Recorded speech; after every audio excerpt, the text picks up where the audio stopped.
اللغات وأشعار العربية كذلك، جمع فيها فحول الشحراء كل ما لديهم من الغالي والرخيص ومن النفس والنفيس، ونظموا فيها مناظر الفطرة ومحاسن الطبع، فبها يستدل الفصحاء ويراجعها العلماء إذا هم عانوا الارتياب أو لحقهم الشك.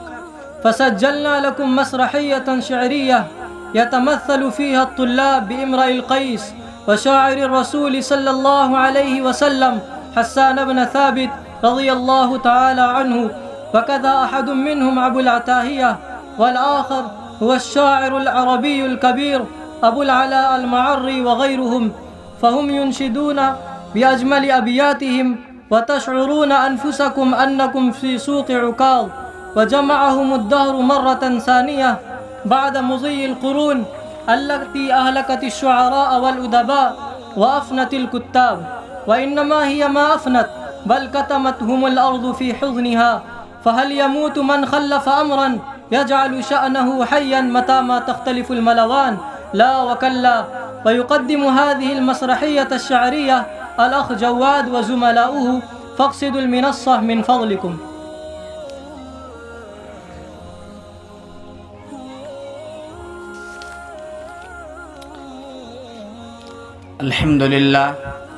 الحمد لله الذي خلق الإنسان وعلمه البيان، والصلاة والسلام على من أوتي الحكمة وفصل الخطاب، وعلى آله وأصحابه الطيبين الطاهرين.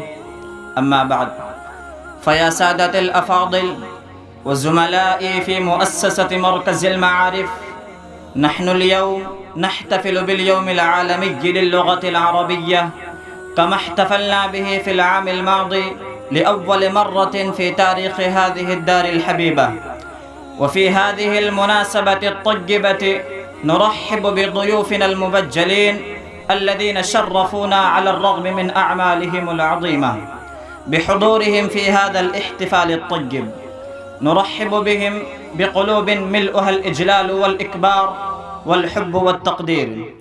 سادتي وزملائي، الشعر من أقدم الآداب والفنون التي عرفها العرب، بل إنهم يعدونه علما من علومهم، وقد عرفوه بأنه النظم الموزون وحده، وما تركب تركيبا متعاضدا وكان مقفا موزونا، واعتبروا أن ما خلا من هذه الشروط ولو بشرط واحد فلا يسمى شعرا ولا يعد قائله شاعرا.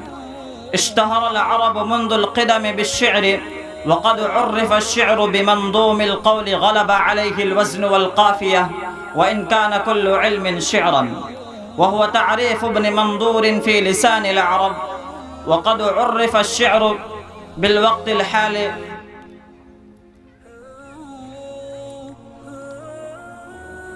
يتركب تركبا متعاضدا ويكون مقفا وموزونا، وإذا خلا من هذه القيود لا يسمى شعرا ولا قائله شاعرا.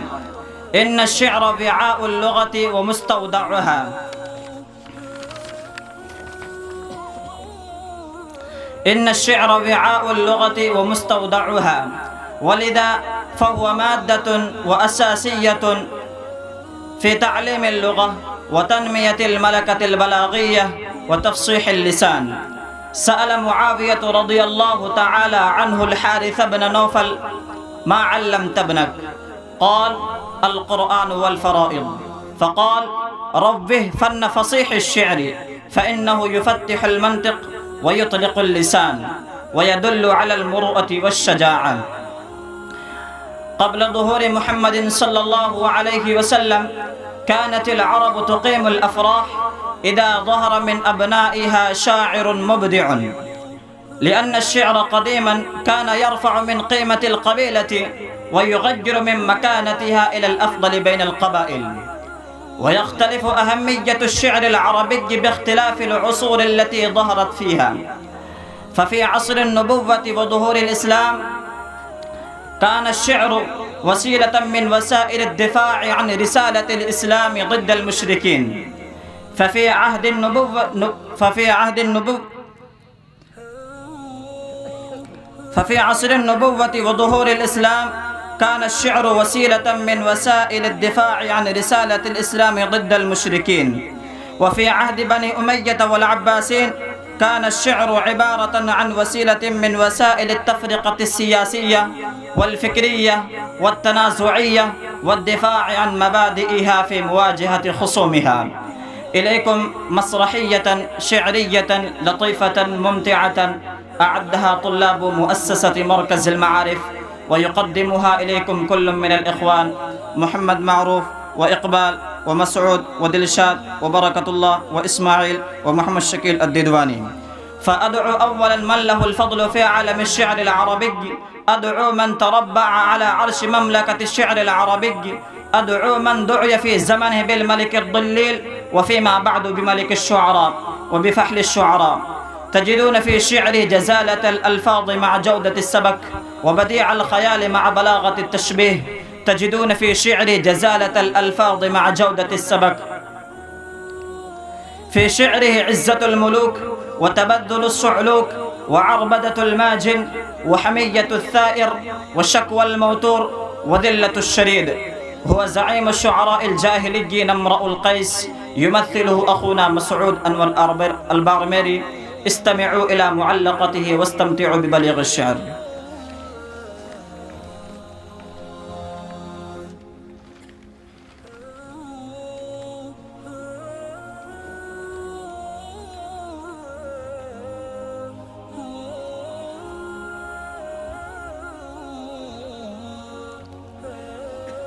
تحية من القلب. أنا امرؤ القيس، أنا أول شاعر عربي تفتخر به لغة الضاد. أنا من أولئك الذين أقاموا صرح اللغة العربية العظيم. سرني أنكم تحتفلون باليوم العالمي للغة العربية ليوم واحد فقط، وكانت لنا عكاظ، وما تدرون ما هي عكاظ؟ يوم كانت للغة العربية عزة وشوكة، يوم كان الأطفال يتغنون بمجدها ويفتخرون بها. كان في عكاظ من كل عام ملتقى عظيم لشعراء عدنان وقحطان. فإليكم المعلقة الشهيرة التي علقت بجدران الكعبة، نعم بجدران الكعبة، حفظها الأدباء والكتاب، شرحها الأدباء والكتاب والشعراء، فبذوا أقرانهم وفاقوا أترابهم. وأرجو منكم يا شداة اللغة العربية أن تحفظوها. قفا نبكي من ذكرى حبيب ومنزلي، بسقط اللواء بين الدخول فحوملي. فتوضح فالمقرات لم يعفر اسمه، لما نسجتها من جنوب وشمال. ترى بعر الآرام في عرصاته، وقيعانها كأنه حب فلفل. كأني غداة البين يوم تحملوا، لدى سمرات الحي ناقف حنظلي. وقوفا بها صحبي علي مطيهم، يقولون لا تهلك أسا وتجملي. وإن شفائي عبرة مهراقة، فهل عند رسم دارس من معول. كدأبك من أم الحويرث قبله، وجارتها أم الرباب بمأسل. ففاضت دموع العين مني صبابة، على النحر حتى بل دمني محولي. ألا رب يوم لك منهن صالح، ولا سيما يوم بدارة جلجلي. ويوم عقرت للعذارى مطيتي، فيا عجبا من كورها المتحمل. فظل العذارى يرتمين بلحمه، وشحم كهداب الدمقس المفتل. ويوم دخلت الخدر خدر عنيزة، فقالت لك الويلات إنك مرجلي. تقول وقد مال الغبيط بنا معا، عقرت بعيري يا امرأ القيس فانزلي. فقلت لها سيري وأرخي زمامه، ولا تبعديني من جناك المعلل. فمثلك حبلى قد طرقت ومرضع، فألهيتها عن ذي تمائم محولي. ويوما على ظهر الكثيب تعذرت علي وآلت حلفة لم تخللي.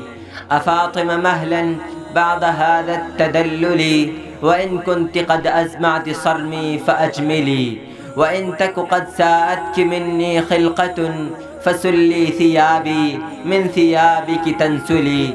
أغرك مني أن حبك قاتلي، وأنك مهما تأمر القلب يفعلي، وما ذرفت عيناك إلا لتضربي بسهميك في أعشار قلب مقتل. وبيضة خدر لا يرام خباؤه، تمتعت من لهو بها غير معجل. تجاوزت أحراسا إليها ومعشرا علي حراسا لو يسرون مقتلي.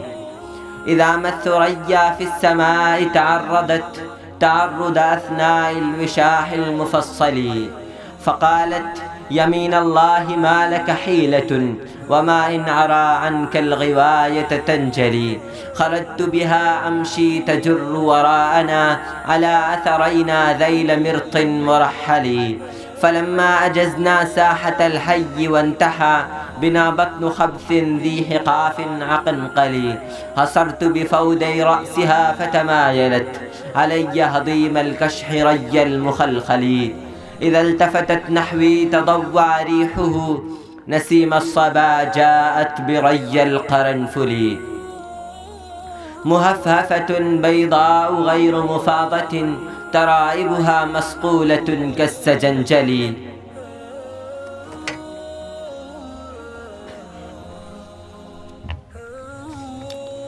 سبحان الله، ما أبلغ الشعر وما أكثره متعة. والآن أدعو الأخ الكريم محمد شكيل الددواني، ويمثل شاعر الرسول صلى الله عليه وسلم حسان بن ثابت، وكان ذائدا عن النبي الكريم ومدافعا عنه وعن الإسلام والشريعة الغراء. في شعره فحر وحماسة ومدح للإسلام ونبيه، وهجاء للكفر وزعمائه.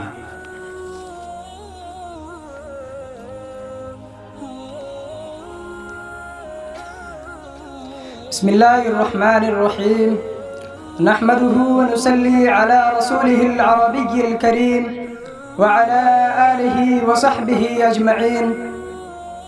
أولا أهنئكم على ما تبذلون لأجل إحياء اللغة العربية من خدمات مشكورة، فبارك الله فيكم وفي أعمالكم. حسان بن ثابت يعرف هذا الاسم كل من له أدنى إلمام باللغة العربية وآدابها، فهو شاعر رسول الكريم صلى الله عليه وسلم، ذاد عنه وعن حمى، فما أحسن ذودا وما أبلغ شعره. أنا اليوم أمثله وأقدم إليكم نبذة من أبياته في شأن الرسول الكريم صلى الله عليه وسلم.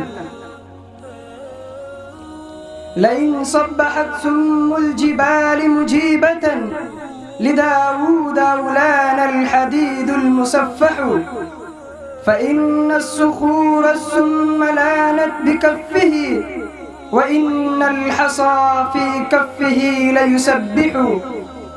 وإن كان موسى أنبع الماء بالعصا، فمن كفه قد أصبح الماء يطفح. وإن كانت الريح الرخاء مطيعة، سليمان لا تعلو تروح وتسرح. فإن الصبا كانت لنصر نبينا، فإن الصبا كانت لنصر نبينا، ورعب على شهر به الخصم يكلح.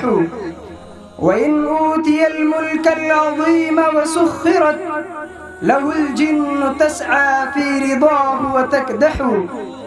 فإن مفاتيح الكنوز بأسرها أتته فرد الزاهد المترجح.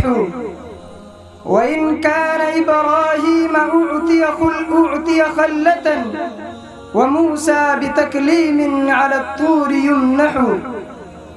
فهذا حبيب بل خليل مكلم، وخصص بالرؤيا وبالحق أشرح.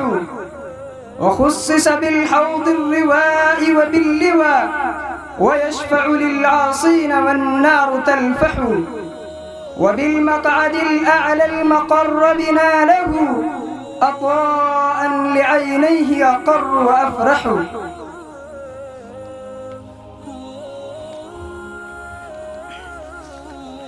سبحان الله، شعر مديح بليغ استمتعنا به، فصلى الله على رسوله وسلم وبارك. أيها الإخوان، من الذي لا يعرف بالعتاهية؟ فقد قرض الشعر في البحور الصغيرة مع لطافة المعاني وسهولة الألفاظ وقلة التكلف وروعة البيان، وأجود ما قاله هذا الشاعر العباسي في الزهد والأمثال يمثله أخونا محمد إسماعيل.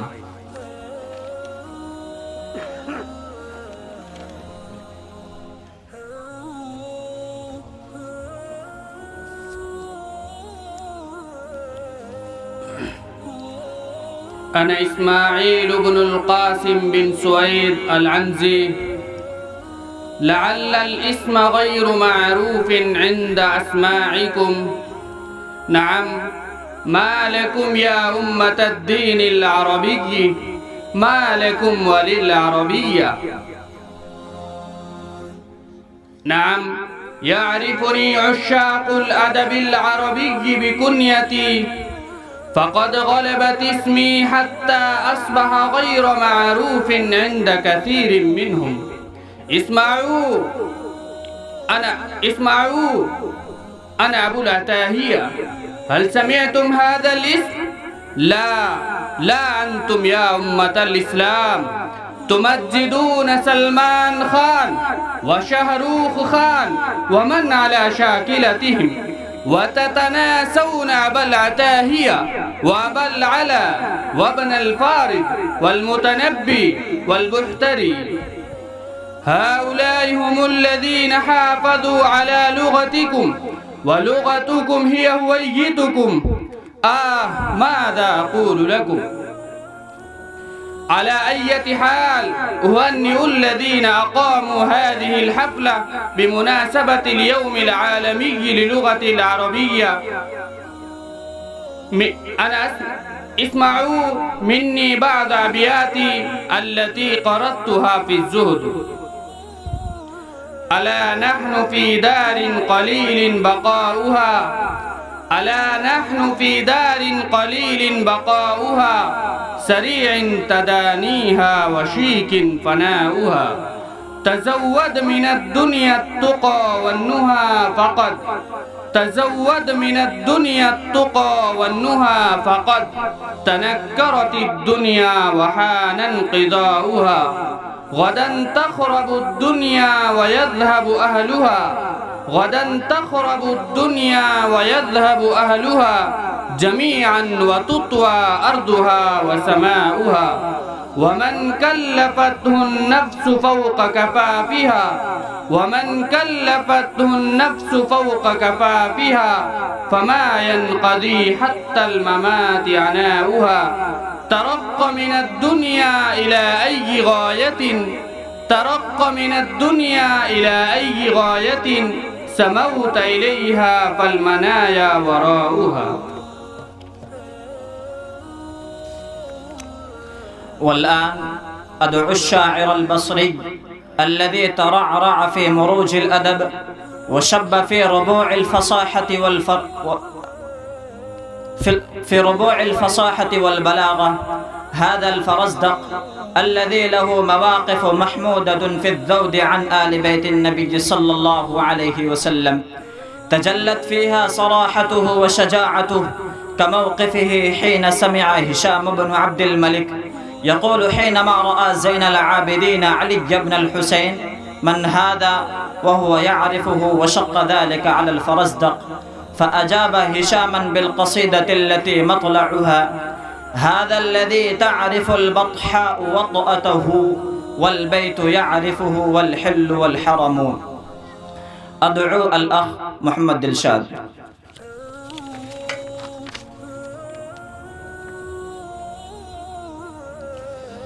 بسم الله الرحمن الرحيم. أنا الفرزدق، أشعر شعراء العصر الأموي شاعر آل بيت النبي الكريم صلى الله عليه وسلم.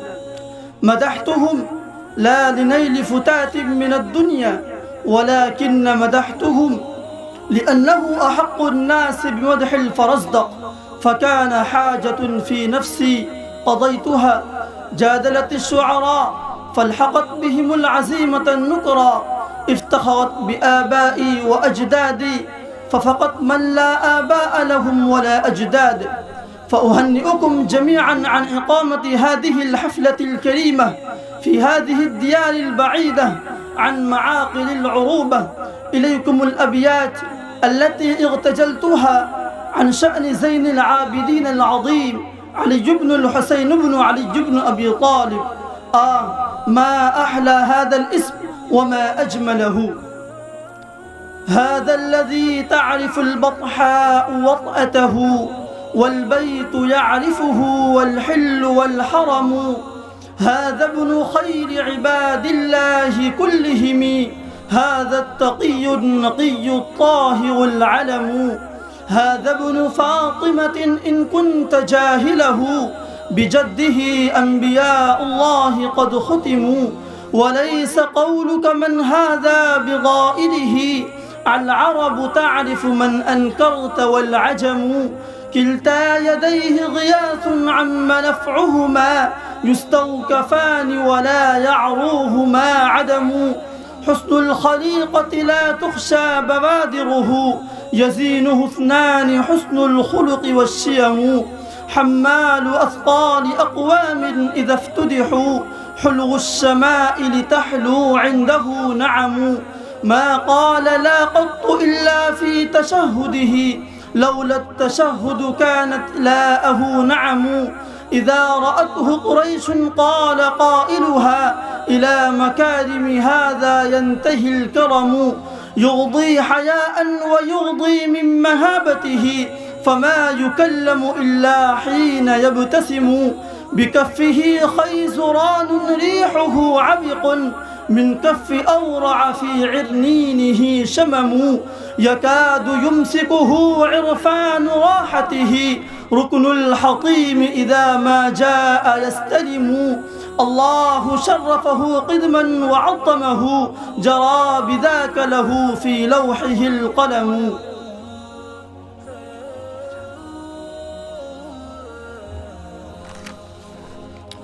سبحان الله، ما أجمل شعره وما أبلغه. وكيف ننسى الشاعر الأديب الحكيم أبا العلاء المعري، الشاعر الذي أودع شعره الفلسفة والحكمة، وكان يؤثر الأسلوب البدوي ويركب القوافي الصعبة. فأدعو الأخ محمد إقبال.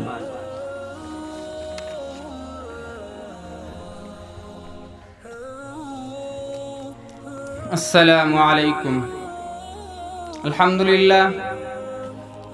لله الذي خلق الإنسان وعلمه البيان، وإن من البيان لسحرا، وإن من الشعر لحكمة.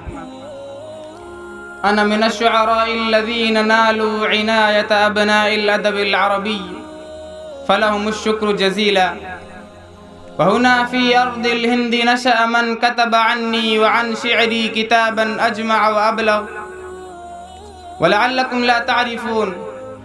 ومن يعرف الأدباء العرب في زمنكم هذا؟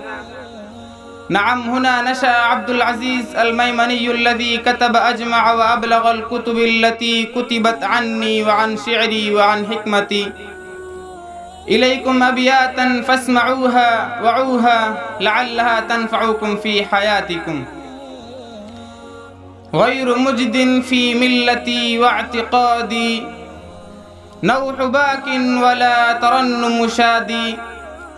وشبيه صوت النعي إذا قيس بصوت البشير في كل نادي. أبكت تلكم الحمامة أم غنت على فرع غصنها المياد. صاحي هذه قبورنا تملأ الرحب، فأين القبور من عهد عادي. خفف الوطأ ما أظن أديم الأرض إلا من هذه الأجساد. سر إن استطعت في الهواء رويدا لا اغتيالا على رفات العباد وقبيح بنا وإن قدم العهد هوان الآباء والأجداد رب لحد قد صار لحدا مرارا ضاحك من تزاحم الأضداد ودفين على بقايا دفين في طويل الأزمان والآباد فاسأل الفرقدين عمن أحس من قبيل وآنس من بلاد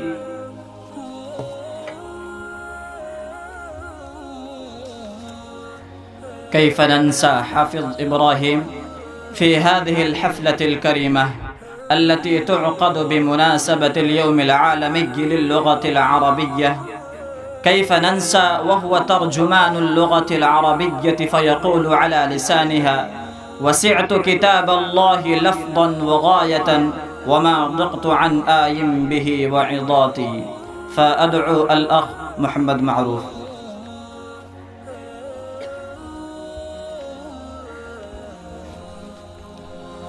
السلام عليكم ورحمة الله وبركاته.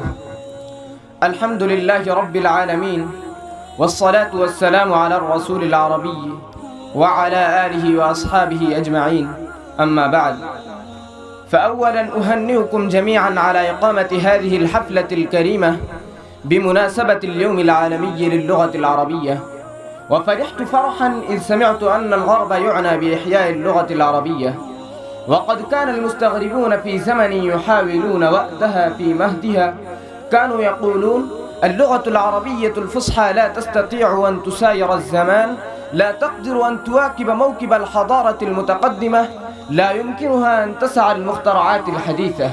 فتألمت ألما شديدا لهفواتهم هذه، وقلت قصيدة اللغة العربية المعروفة: رجعت لنفسي فاتهمت حصاتي، وناديت قومي فاحتسبت حياتي، رموني بعقم في الشباب وليتني عقمت فلم أجزع لقول عداتي، ولدت ولما لم أجد لعرائسي رجالا وأكفاء وأدت بناتي، وسعت كتاب الله لفظا وغاية وما ضقت عن آي به وعظاتي، فكيف أضيق اليوم عن وصف آلة وتنسيق أسماء لمخترعاتي؟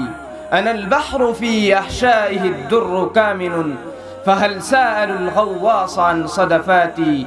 فيا ويحكم أبلى وتبلى محاسني، ومنكم وإن عز الدواء وساتي، فلا تكلوني للزمان فإنني أخاف عليكم أن تحين وفاتي. أرى لرجال الغرب عزا ومنعة، وكم عز أقوام بعز لغاتي، أتوا أهلهم بالمعجزات تفننا، فيا ليتكم تأتون بالكلمات. أيطربكم من جانب الغرب ناعب ينادي بوأدي في ربيع حياتي، ولو تزجرون الطير يوما علمتم بما تحته من عثرة وشتات. سقى الله في بطن الجزيرة أعظما يعز عليها أن تلين قناتي، حفظن ودادي في البلا وحفظته لهن بقلب دائم الحسرات، وفاخرت أهل الغرب والشرق مطرق حياء بتلك الأعظم النخرات. أرى كل يوم بالجرائد مزلقا من القبر يدنيني بغير أناتي، وأسمع للكتاب في مصر ضجة فأعلم أن الصائحين نعاتي. أيهجرني قومي عفى الله عنهم إلى لغة لم تتصل برواتي، سرت لوثة الأفرنج فيها كما سرى لعاب اللفاعي في مسيل فراتي، سرت لوثة الأفرنج فيها كما سرى لعاب اللفاعي في مسيل فراتي، فجاءت كثوب ضم 70 رقعة مشكلة الألوان مختلفات. إلى معشر الكتاب والجمع حافل بسطت رجائي بعد بسط شكاتي، فإما حياة تبعث الميت في البلا وتنبت في تلك الرموس رفاتي، وإما ممات لا قيامة بعده ممات لعمري لم يقص بمماتي.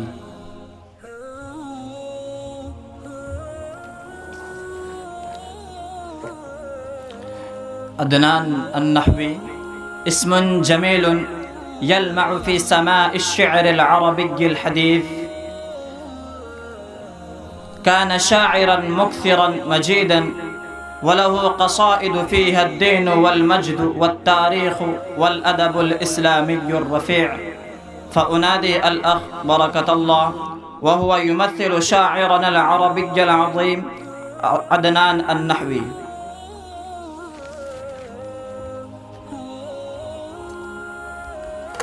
السلام عليكم ورحمة الله وبركاته.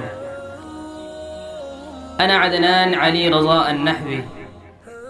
ما أنا من هؤلاء العباقرة التي سبقونا بهذا المجال.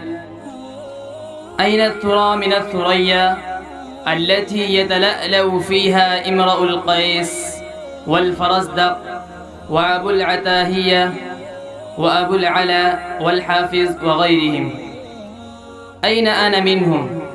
إنهم خدموا اللغة العربية. فقلت بعض الأبيات: ما لي خلعت ثيابي وانطلقت إلى سواي أسأله الأثواب والحللا. قد كان لي حلل أزهو ببهجتها عزا ويزهو بها من حل وارتحلا. أغنى بها وتمد الدفء في بدني أمنا وتطلق مني العزم والأملا.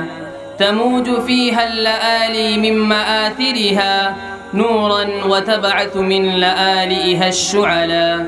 حتى أفاءت شعوب الأرض تسألها ثوبا لتستر منها السوء والعللا. مدت يد الجود كنزا من جواهرها فزينتهم وكانوا قبلها عطلا. جادت عليهم وأوفت كل مسألة برا توالى وأوفت كل من سألا. هذا البيان وقد صاغته معجزة تمضي مع الدهر مجدا ظل متصلا. نسيجه لغة القرآن جوهر آي من الله حقا جل واكتملا. نبع يفيض على الدنيا فيملأها ريا ويطرق من أحواضه الحفلا. وأنه اللغة الفصحى نمت وزهت تنزلت وبلاغا بالهدى نزلا. وأنه ورسول الله يبلغه ضم الزمان وضم الآي والرسلا. أنا الكنز لا تفنى جواهره يغني الليالي ما أغنى به الأولا. يظل يطلق من لآلئه دررا على الزمان غني الجود متصلا. فعد إلى لغة القرآن صافية تجلو لك الدرب سهلا كان أو جبلا. تجلو صراطا سويا لا ترى عوجا فيه ولا فتنة تلقى ولا خللا.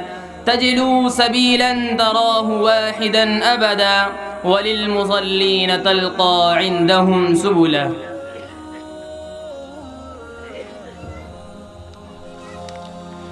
وأخيرا نشكر جميع الضيوف من العلماء الأفاضل الذين استمعوا إلى برنامجنا وشجعونا بحضورهم المبارك في هذه الحفلة الميمونة. فجزاكم الله عنا خيرا ما يجزي عباده الصالحين.